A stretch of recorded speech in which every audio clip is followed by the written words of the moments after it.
The message to get out and support the election process is not just coming from private residences or government campaigns.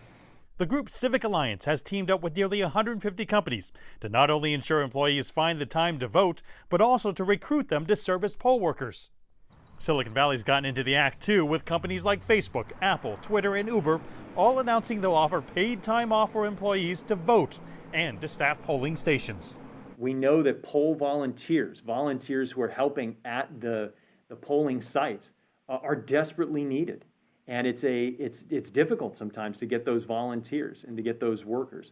So a lot of tech companies are stepping up and saying, we're going to give our workers the time off that they need to commit to not only going to vote, but being active in assisting others in making sure that they can cast their ballot as well. Cloud-based people development company Cornerstone is encouraging its employees to vote and work at the polls while also going a step further.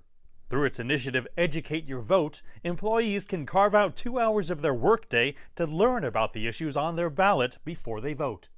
With many ballots filled with complex issues, the hope is to not only avoid confusion, but to foster informed decisions. What we're trying to do is really take it a step further as a society and as an organization to remind people that, it's not just about voting for a specific set of political principles that you support, but really educating yourself on what it means and investing in that learning themselves. Cornerstone conducted a survey of more than 950 people, which found that 22% of respondents either aren't sure or don't feel they have enough information to cast their ballots. The survey also found that 80% of respondents said they spent less than 2 hours learning about their ballots before the vote.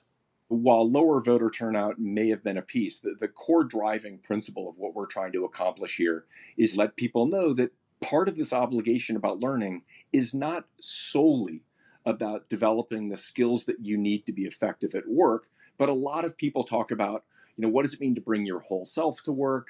What does it mean? What does it mean to be an employee today? What does it mean to be an employer today?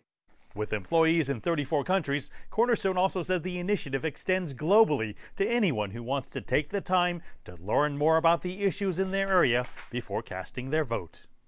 Mark News, CGTN, Sunnyvale, California.